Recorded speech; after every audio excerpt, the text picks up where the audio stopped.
오늘 말씀에 이렇게 기록하고 있습니다. 하나님이 크게 즐거워하게 하셨습니다. 우리 같이 한번 다 같이 선포하겠습니다. 하나님이 크게 즐거워하게 하셨느니라. 할렐루야. 이유가 어떻든 어떤 기도 제목을 가지고 오셨든 이 기쁨을 가지고 돌아가시기를 주님의 이름으로 축원합니다. 정신건강의학 전문의인 신동근 박사는 그런 이야기를 좀 했는데 오늘 이 본문을 이해하는 데 도움이 꽤 되더라고요. 무슨 말씀이냐면 우리가 기뻐하고 하나님은 즐거워하기 바라는데 우리가 그 기쁨과 즐거움을 잃어버리게 되는 이유 중에 하나가 뭐냐면 나쁜 기억 때문이라는 거예요. 생각보다 나쁜 기억은 오래가요. 그죠?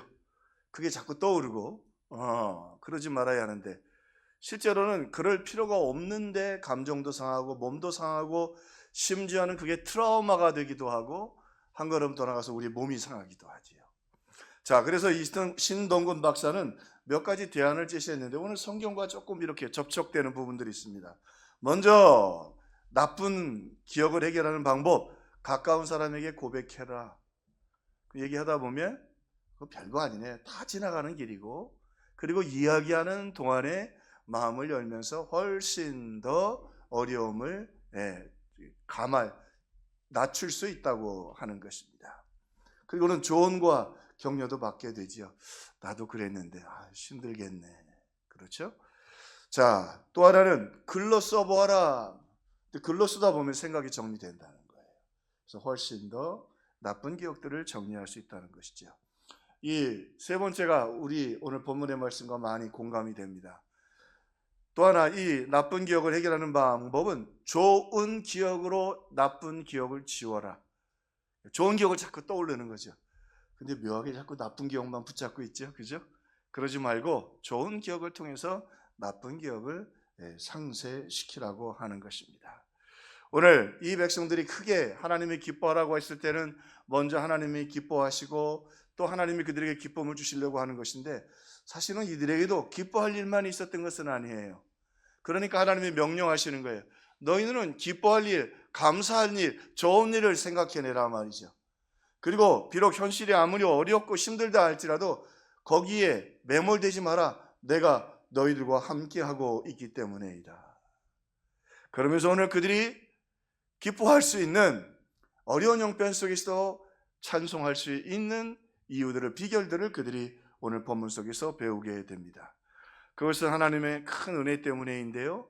은혜란 값없이 주시는 것이죠. 하나님이 그들에게 주신 값없는 은혜 때문에 그들은 기뻐할 수 있고 하나님은 기뻐하라고 말씀하고 계십니다.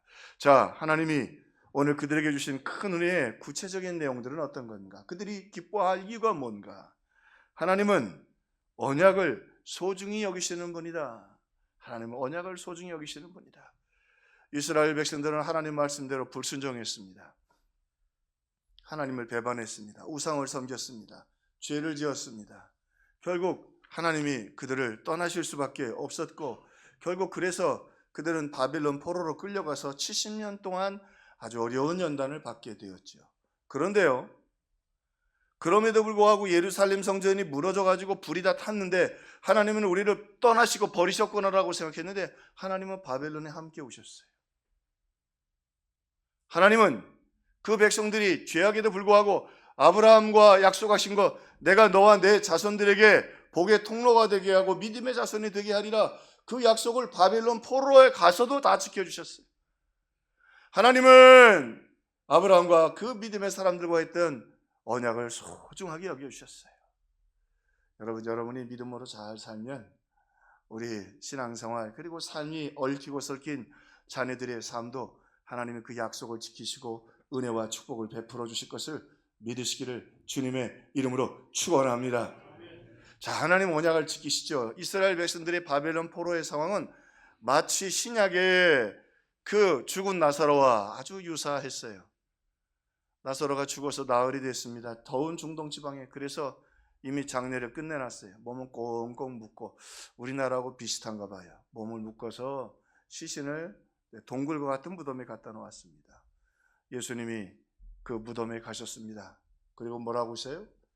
나사로야, 큰 소리로 울으시되 나사로야 나오. 나사로가 배로 동인 채로 오늘 그 무덤에서 그저 그 묶여 있는 몸을 가지고 말이죠, 작은 발걸음으로 걸어서 나옵니다. 오늘 이스라엘 백성들이 바벨론 포로였는데 70년 만에 그들을 회복시켜 주시겠다고 했는데 성전으로 돌아가게 하시겠다고 하는데 아무 희망도 안 보입니다. 그런데 하나님이 고레스 왕의 마음을 움직이고, 야, 너희들 가라. 너희들 가서 너희 성전도 세우고 너희 하나님께 제사를 드려라 말이죠. 하나님이 그들에게 마치 죽은 나사로가 살아나는 것처럼 그들의 이름을 부르십니다. 이방 왕이 뭐라고 그래요? 가라! 너희들 가라 말이죠.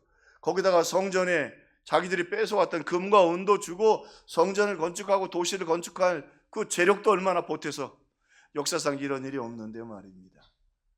오늘 그 상황 가운데 어렵고 힘들고 그들이 또 그 가운데 돌아갈 때 누가 돌아갈까 걱정을 했는데 그래도 말이죠, 4만 명 가까운 사람들이 돌아가게 되었고 그 가운데 하나님의 역사들을 경험하게 되었습니다. 자, 그리고 그들이 알게 됩니다. 우리는 하나님의 말씀을 다 지키지 못해도, 우리 오늘 성찬식 하는데 나를 기념하라. 우리는 넘어지고 부족해도 우리를 위해 십자가에 죽으신 주님, 오늘 언약을 소중하게 여겨주시고 우리를 이끄시고 붙드시고 회복시켜 주시고 더 천국 가기까지 우리와 함께 하시는 것을 믿으시기를 주님의 이름으로 축원합니다.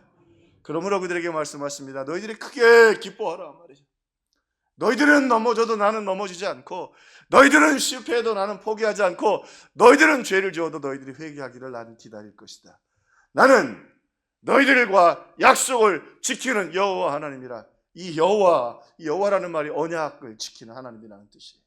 하나님은 약속을 지키시는 분이다. 그것 때문에 그들에게 큰 기쁨이 오게 되었습니다. 또 그들이 기뻐할 수 있었던 건 우리 하나님이 회개를 소중히 여겨주시는 분이시다. 회개를 소중하게 여겨주신다. 그들이 와서 6시간 동안이나 집회를 하고 계속 여러 날 회개를 했습니다. 근데 그들의 죄는요, 율법대로 하면 용서받을 수 있는 죄가 아니었습니다. 용서받을 수 없었습니다. 그런데 그들이 놀란 건, 율법대로는 우리가 용서받을 수 없지만 하나님 앞에 나가서 전심으로 회개하면 하나님이 그 율법을 덮어두시고 회개를 받아두신다는 사실을 놀랍게 깨닫게 된 것입니다. 그래서 오늘 본문은 조금 어려운 부분들이 좀 있습니다. 쉽게 이해할 수 있는 부분들이 있고, 성경을 조금 더 깊이 있게 보려고 하는 사람들에게는 오늘 성경이 조심스러운 깊은 메시지들을 던져주는데, 그러면서 그들이 기뻐하고 찬양을 하는데, 여기 보면 하나님의 사람 다윗의 명령대로 순서를 따라 주를 찬양하며 감사하였더라. 지금 성벽 재건이 BC 한 440년 정도에 완성이 되었는데, 다윗은 그때로부터 BC 1000년 사람이에요. 600년 전의 사람이에요. 그런데 다윗이 그때에 이제 그렇게 아직 성전이 세워지지 않았지만 하나님이 나를 그렇게 사랑해 주신 걸 감사해서 그 법궤를 휘장 안에 모셔오고 장막 안에 모셔오고 성가대를 24개의 반차로 나눠서 항상 찬송이 올려지도록 그렇게 하나님께 반차를 세웠어요. 자, 그런 이유 중에 가장 큰 이유가 뭐냐면 다윗이 죄를 짓지요. 아주 못된 짓을 짓습니다. 참 성경에 보면 어떻게 인간이 저럴 수 있을까? 그러죠? 밧세바 죄를 짓고 자기 자식 숨기려고 우리야 오라고 그래서 같이 자라고 해서 자기 자식도 버리고 속이는 거예요. 그 다음에 충신이라 그렇게, 우리 부하들이 전쟁터에 있는데 내가 어떻게 아내와 잠자리를 할 수 있겠습니까? 안 들어가니까 나중에는 맨 앞에 보내가지고 이 요압 장군을 통해서 우리아를 죽이자. 참 나쁜 사람이에요. 다윗의 죄는 어떤 율법의 어떤 조항으로도 용서받을 수가 없는 죄입니다. 그 왕이잖아요. 하나님이 얼마나 그에게 사랑해 주셨는데. 그런데요, 놀라운 건 다윗이 알게 된 것이었습니다. 하나님 앞에 철저하게 다윗이 회개했어요. 그가 눈물을 흘리며 하나님 앞에 회개했습니다. 근데 하나님이 용서해 주시네? 용서해 주시면 안 되거든. 그런데 용서해 주시는 거예요. 그래서 다윗이 시편을 많이 쓰죠. 하나님은 어떤 죄를 지었든 율법이 용서받지 못한 죄라 할지라도 천국 가서는 알게 되었죠. 그렇게 될 수 있는 이유는 뭐예요? 예수님 때문에. 장차 오실 예수님 때문에 우리의 어떤 죄도 회개하면 용서받을 수 있는 거예요. 율법 갖고는 안 되죠. 그러니까 다윗이 성가대를 만들어서 하나님을 찬양했던 거예요. 그리고 오신 메시아를 기다렸던 것이죠. 그렇게 오늘 하나님이 저들의 회개를 들으시고 율법을 덮어놓고 저들이 회개할 때 용서해 주시는 그 하나님의 은혜가 너무, 그 회개를 소중히 여기시는 하나님이 너무 감사해서 그들이 찬양하며 기뻐하며 즐거워할 수 있었던 것입니다. 그래서 특별 새벽 기도회가 참 중요합니다. 우리 넘어지고 쓰러지고 아무 희망이 없고 하나님 앞에 부끄럽다고 할지라도 우리 특별 새벽 기도를 통해서 회개하고 눈물로 기도하고 용서하고 제사함 받고 새 힘을 얻는 저와 여러분 되시기를 주님의 이름으로 축원합니다. 회개 자리에 나와야죠. 하나님과 단판을 져야죠. 하나님 해결해 주셔야 되잖아요. 아멘. 우리 그래서 특별 새벽 기도가 소중하다. 그런데 이 다윗 이야기를 하면서 성경이 조심스럽게 한 사람을 또 곁에서 이야기해 주는데 실패한 사람이 하나 있어요. 하나님과의 이 관계 속에서 사울이에요. 근데 사울은요, 회개하는 것이 아니라 계속해서 하나님만 이용해 먹으려고 그래요. 하나님만 이용해 먹으려고 하는 거예요. 하나님 앞에 전심으로 회개하지 않아요. 불순종했는데도 핑계를 대고, 그리고 어떻게 해서든지 간에 자기 권력 유지로 하나님을 그렇게 이용하려고 해요. 그런데요, 오늘 우리가 참 조심해야 됩니다. 다윗은 회초리로 맞지요. 그러나 주님 마지막 결국 용서하시고 어떻게 해요?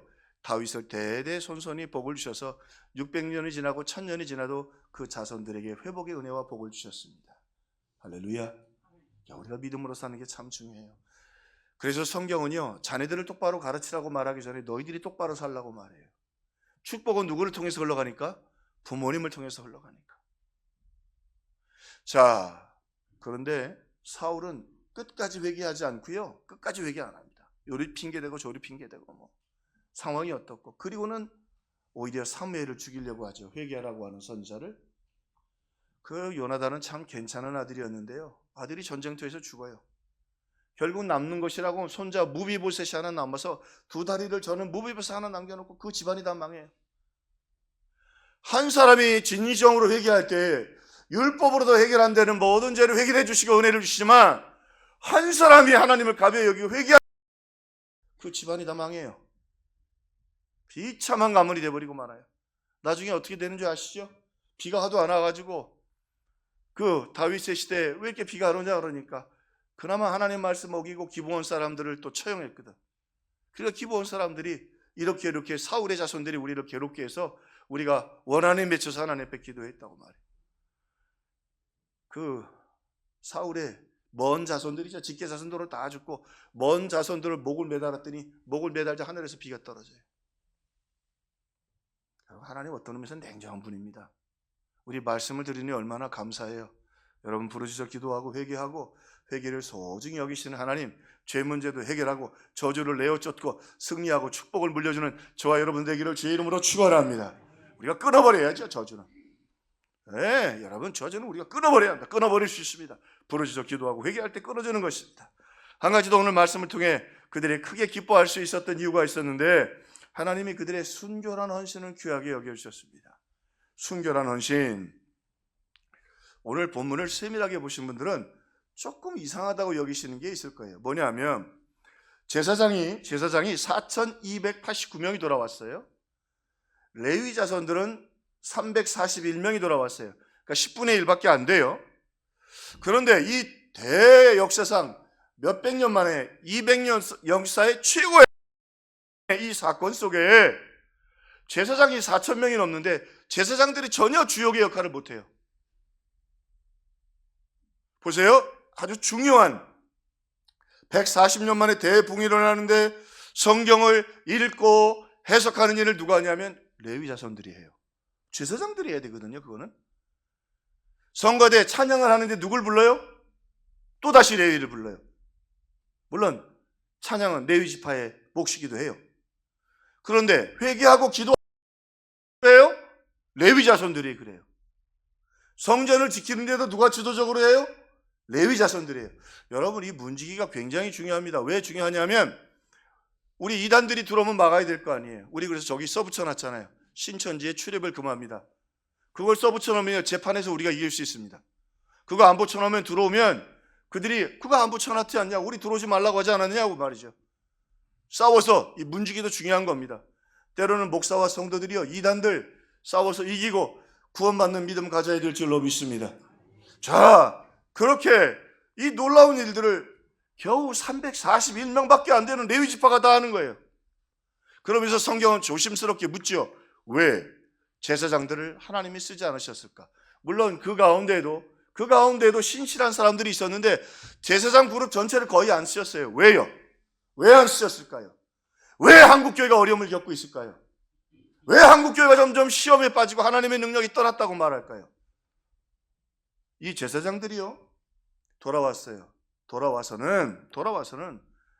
시간이 점점 지체되잖아요. 금방 부흥이 일어나고 개혁이 일어날 줄 알았는데 개혁이 자꾸 깨지고 성전도 자꾸 어려움을 겪는 거예요. 그러니까 살기 위해서 제사장들이 이방 사람들과 결혼을 했어요. 이방 사람들과 왜 제사장들을 결혼하지 말라고 하면 그 우상을 가지고 들어오기 때문에 그래요. 자, 그리고는 거기다가 느헤미야와 에스라를 죽이려고 하는 원수들과도 그들이 큰 가문이니까 결혼을 했어요. 누가? 앞장서서 제사장들이 그렇게 했어요. 그러니까 나중에는 어느 정도냐면요, 그렇게 신앙을 팔아먹은 제사장들은 호적에서도 이름을 지어버려요. 그게 논쟁이 돼요. 나중에 왜 내 이름을 안 집어넣느냐 말이죠. 여기 부흥의 시대에 아주 중요한 메시지가 있습니다. 하나님은 숫자가 많다고 제사장들이 신분은 더 높지요? 아니에요. 지식도 더 많아요. 근데 하나님은 순결하고 깨끗한 레위 사람들을 쓰셨습니다. 그들에게 기도와 그들에게 말씀과 그들에게 이 아름다운 찬양과 그리고 성전을 지키는 사명을 그들에게 맡겨 주신 것입니다. 오늘 우리 말씀을 들으면서 저와 여러분의 마음속에, 우리도 다 부족하잖아요. 다윗 용서받을 수 없는 사람이었어요. 그러나 그가 회개하고 사모할 때 하나님이 역사해 주신 것처럼 하나님, 우리 평화교회가 이 마지막 때에 거룩한 레위 지파처럼 하나님이 쓰시는 교회가 되게 하옵소서. 그렇게 사모하고 기도하는 저와 여러분들 되기를 주님의 이름으로 축원합니다. 새 시대에는요, 이렇게 소중한 메시지들이 있습니다. 새로운 시대의 이야기가 소개되는, 우리 이제 내일부터는 부활한 사람들의 이야기를 아침마다 좀 우리가 다루게 될 텐데, 내일은 사르밧과 아브 얘기를 집중적으로 할 거고, 오늘은 잠깐 엘리야의 이야기를 다루려고 합니다. 엘리야를 통해서 하나님이 새로운 시대를 시작하십니다. 왜 엘리야를 세우냐면 그 시대가 아합과 이세벨로 인해서 이스라엘이 우상숭배로 완전히 덮여 있었어요. 선지자들을 이세벨이 다 죽였거든요. 우상숭배를 만들어버린 거예요. 저 북한처럼. 그런 상황 속에서 엘리야를 하나님께서 세우셨죠. 자, 엘리야를 그 그리시네가로 보내면서 너 거기 가서 숨어라. 그러면 까마귀가 내게 먹을 것을 줄 것이다 라고 말씀하셔요. 성경에서는 정확하게 여호와께서 열왕기 4장 보니까 까마귀에게 명령하여 이르시되 너를 먹이라 할 것이다. 자, 까마귀는 썩은 음식을 좋아하는 동물입니다. 아시죠? 우리도 삭힌 거 좋아하잖아요. 두부도 삭힌 것이고, 또 그 취두부 같은 것, 또 홍어 같은 것도 삭힌 거죠. 네. 그런데 이 까마귀들은 어쨌든 본성 자체가 썩은 걸 좋아해요. 그런데 엘리야에게는 썩은 걸 갖다 줄 수 없었겠죠. 그것도 아침 저녁으로. 그리고 성경에서 비둘기는 순결한 동물이지만 까마귀는 더러운 동물입니다. 자, 여기 메시지가 있습니다. 이스라엘 백성들은요, 바알과 아사라 그리고 그 쾌락과 죄악에 찌들어서요, 하나님 말씀을 듣고 순종하는 사람이 없어요. 그러니까 하나님께서 어떻게 하셨어요? 까마귀에게 명령을 내리셔서 까마귀를 통해서 엘리야를 먹이라고 하는 거예요. 이스라엘 백성들은 선지자를 버렸어요. 다 죽이려고 그래요. 먹을 것을 안 가두는 정도가 아니라 이세벨이라고 놀아나서 다 잡아 죽였다고요. 선지자들을 다 잡아 죽였어요. 그 하나님이 누굴 택했어요? 인간적으로 보기에 말도 안 되는 까마귀에게 명령하셔서 새 시대를 여십니다. 지금 우리 시대는 뭔가 전환이 필요하죠. 국가적으로, 교회적으로 계속해서 내리막길을 걸어가고 있습니다. 하나님 이제 말씀하십니다. 이 까마귀는 좀 교훈적으로는 이방인을 말합니다. 유대인들, 선택받은 유대인들이 하나님 말씀 다 버리고 순종 안 합니다. 하나님은 이제 까마귀가 아무리 더러운 인생이든 아무리 사람들이 인정하지 않아도 하나님 말씀대로 순종하는 그들을 통해 새로운 역사를 써. 그리고 엘리야를 어디로 보내요? 사르밧으로 보내요. 사르밧이 어디예요? 이 사르밧이 이방 땅인데요. 이 이세벨 우상을 만들어 파는 그 아버지가 다스리는 나라예요. 아버지가 이세벨 그 아세라의 제사장이면서도 왕이에요. 거기 가면 이 엘리야는 죽으러 들어가는 거죠. 잡히면 죽는 거예요. 근데 하나님이 글로 가라고 하시는 거예요.